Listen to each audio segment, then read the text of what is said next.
Hello, everybody. Scott G, life coach here, and we continue our foray.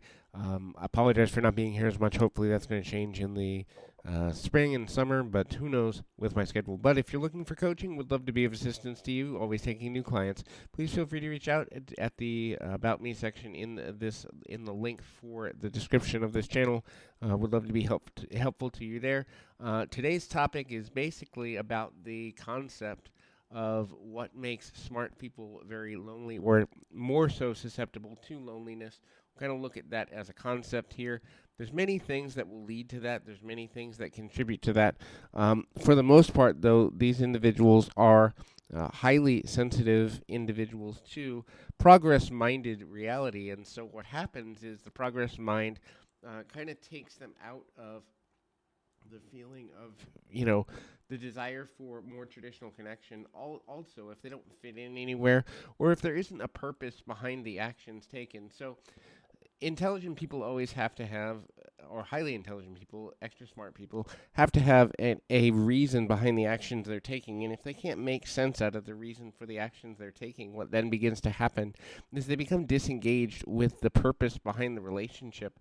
That ultimately leads to a lot of challenges because the person who is of average intelligence or who needs a lot of help or who isn't willing to move forward often may feel neglected in their friendship, may feel like their friendship doesn't matter as much to them as it does to the other person. And so the challenge becomes maintaining how do we make an overly intelligent person fit in with a person of average intelligence or a person who isn't as focused.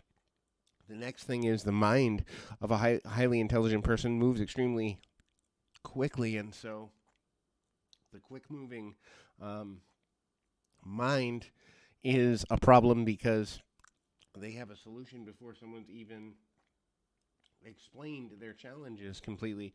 And so that can seem abrupt or as though you're not caring about the other person's emotions, when in reality it's moving so quickly and processing at a different speed that the solution comes before the explanation is completed, which feels dismissive to a person of a normal or regular intelligence level. The next thing that comes forward is kind of they become easily bored.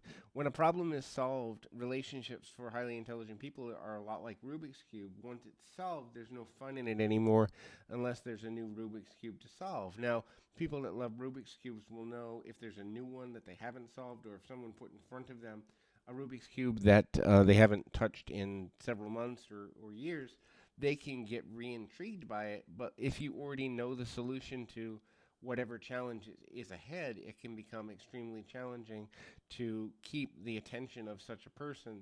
The isolation theory also is another factor. So a person of high intelligence tends to isolate because they stay in their own head a good bit. Staying in their own head means that they are thinking about theoretical things, and the theoretical things may not intrigue someone who is of a more practical or more emotionally driven mindset. And that's the other part that a lot of people forget or miss sometimes, is that a highly intelligent person is more likely to have an underdeveloped emotional cortex or live through their emotions less often, which then becomes a problem in the sense of figuring out how to make a decision around the idea of how to proceed, how to go forward, how to identify what ways things can begin to happen. And when we begin to understand the nature of identifying how to move in a positive direction, we then always kind of connect with the idea of the changes versus the things that we actually want to do. So the higher the intelligence of a person, when there is an isolation problem, it's hard to find people to connect with. So the social loneliness aspect continues to be a more long-term issue, only because when a person can't feel that they are necessarily making progress towards people that understand them or solving larger problems in theory than is average, that becomes problematic for that intelligent person as well. And then when they are more interested in the theoretics of solving a problem than they are the emotional connection of a relationship, it can seem dismissive, and thus that leads to further loneliness. A lot of times people who are of a high intelligence also outgrow friendships very quickly. It's not their intention, but they solve a problem and they move forward, and that can cause a lot of hurt feelings as well. So hopefully this is helpful. I encourage you to keep your feet on the ground, your mind in the moment. Until next time, everybody.